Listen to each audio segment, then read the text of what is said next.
Yeah, good morning, friends. Welcome to my channel. I'm Dr. Sunil Kumar M. Hosmani, Assistant Professor of Mathematics at Rani Chennamma University, Belagavi. So today we shall discuss on measures of central tendency. So measures of central tendency is an important topic in statistics. Okay. So first look at the definition of measures of central tendency. So measures of central tendency are numbers which are computed from the data set, and these numbers helps us to locate the center of a relative frequency distribution. Okay, so basically measures of central tendency are the numbers of the given data set, and these numbers will help us to locate the center of a relative frequency distribution, and these are expressed in the form of averages or means. Okay, so first look at the types of data set. So there are three types of data set. So first one is individual data set. Second one, discrete data set, and third one is continuous data set. Okay, so in individual data set there exists only one information. For example, marks obtained by the students. Okay, only one information is there.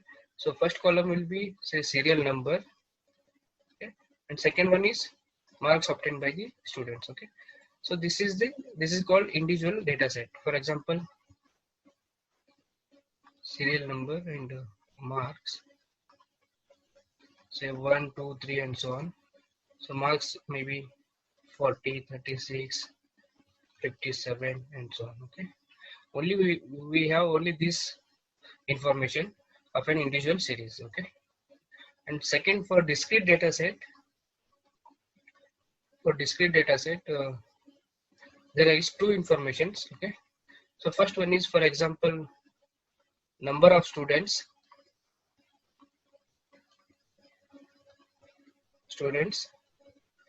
and marks.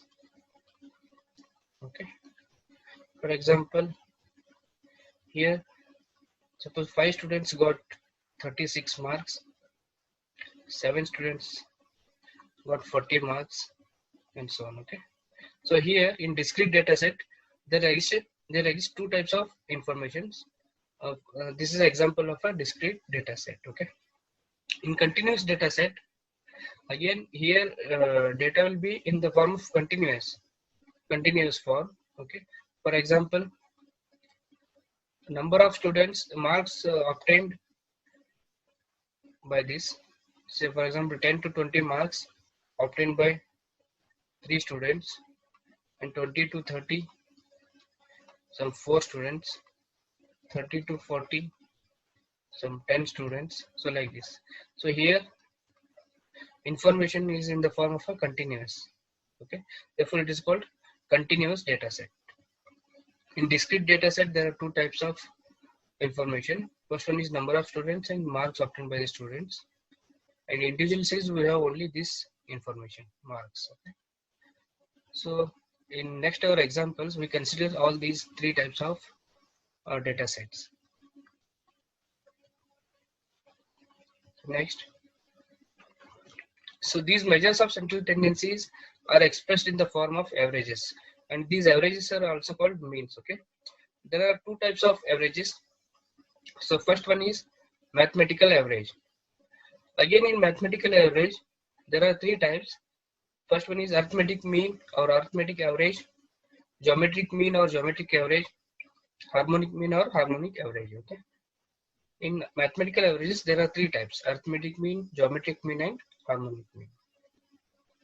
So second one is positional averages. So again in positional averages there are two types.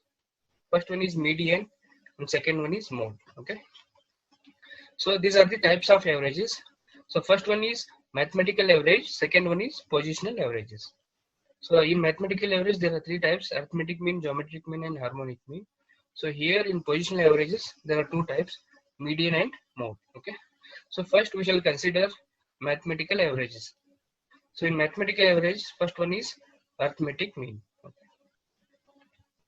So look at the definition of an arithmetic mean. So arithmetic mean of a data set is calculated by this formula, that is arithmetic mean is equal to sum of the measurements divided by number of measurements contained in the data set. So this is the definition of an arithmetic mean. This is for individual series. Okay. So formula is different for discrete series and continuous series. So here I am considering only for individual series. So this is a formula to calculate arithmetic mean for individual series. Suppose x1, x2, x3, so on up to xn. Suppose there are n measurements are there, then arithmetic mean is calculated by this formula, that is x bar, which denotes the arithmetic mean. X bar is equal to summation I from 1 to n xi, means sum of all these data set divided by number of observations. Okay, so this is the formula to calculate arithmetic mean for individual series. Okay, so consider some examples for individual series here.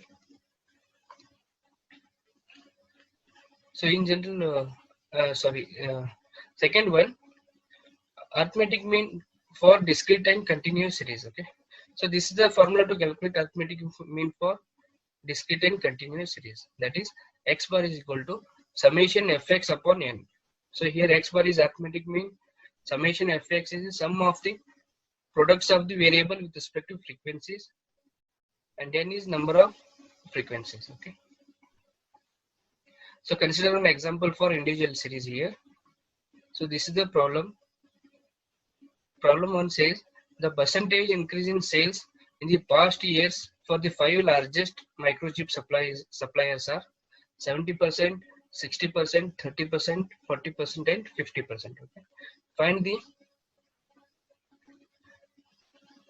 mean increasing in the sales. Okay. So these are the percentage increase in sales of 5 microchip suppliers. Okay. So here we need to find out the mean increase in the sales. Okay. So this is an individual series. Only one data set is one information is given here. Okay, so here we can rewrite this problem in the form of table. So first column is serial number and second column is sales in percentage. Okay, and we call it as a x.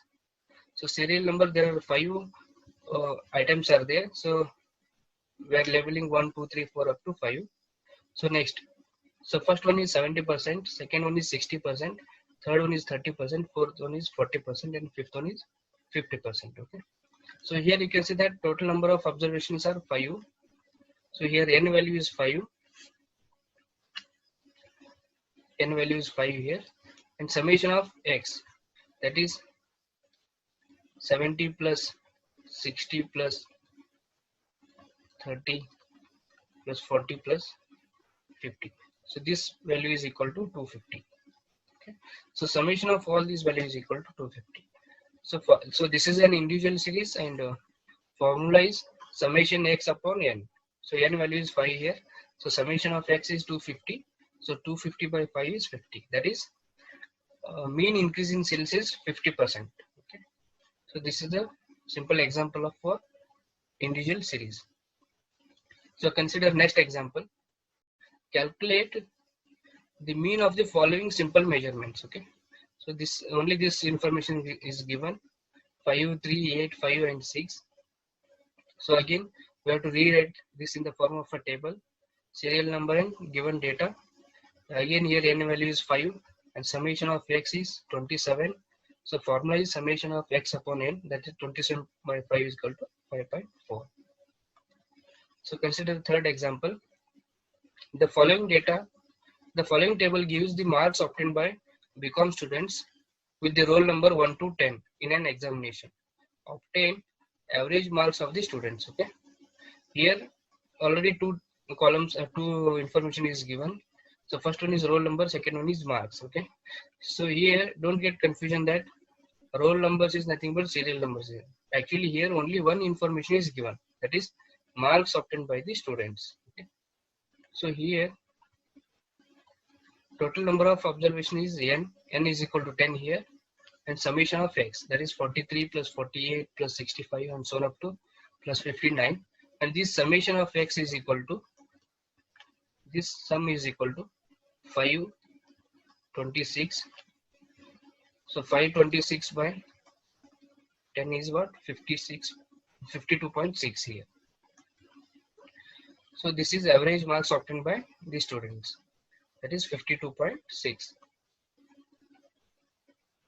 So next example, so these three examples for individual data set. So next, consider an example for discrete data set. Okay. So this is an example. Calculate arithmetic means of the wages given to workers in a factory. Okay.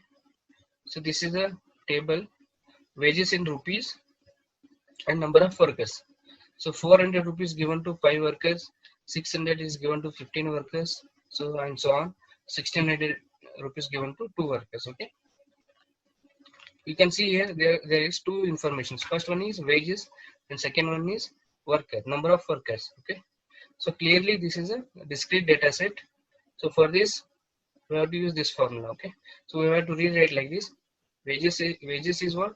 My x value, and number of workers is what? Frequency here. Okay.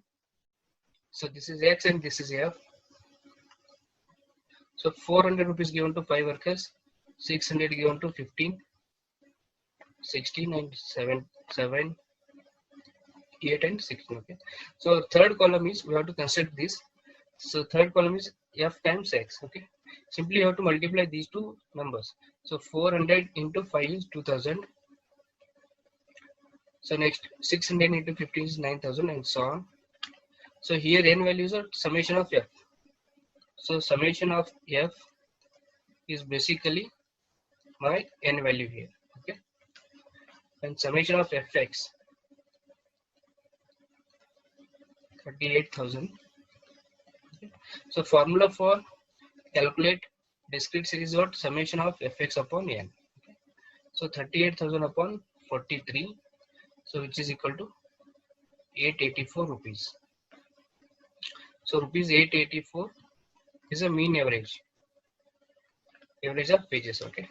So this is example for discrete series. So next one. So consider an example for continuous series here. So for problem is, following is the frequency distribution of weights of 100 male students at a university. Find the arithmetic mean of the weights of the given students. Okay. So here weight is given in number of students. So 60 to 62 weight, there are 5 students. 63 to 65, 18 students. 66 to 68, there are 42 students. And 72 to 74, there are 8 students. Okay. So total there are 100 students. So here this is very important in continuous series. First column we have to rewrite as it is, that is weight in kgs. So second thing is very important, we have to find out the mid value here. So mid value is what? The mean of these two numbers. So that is 60 plus 62 by 2. So which is 61. So similarly 63 plus 65 by 2 is 64 and so on. Okay. So next thing is, so next column we have to find out the mid value, and that mid value is our variable x here.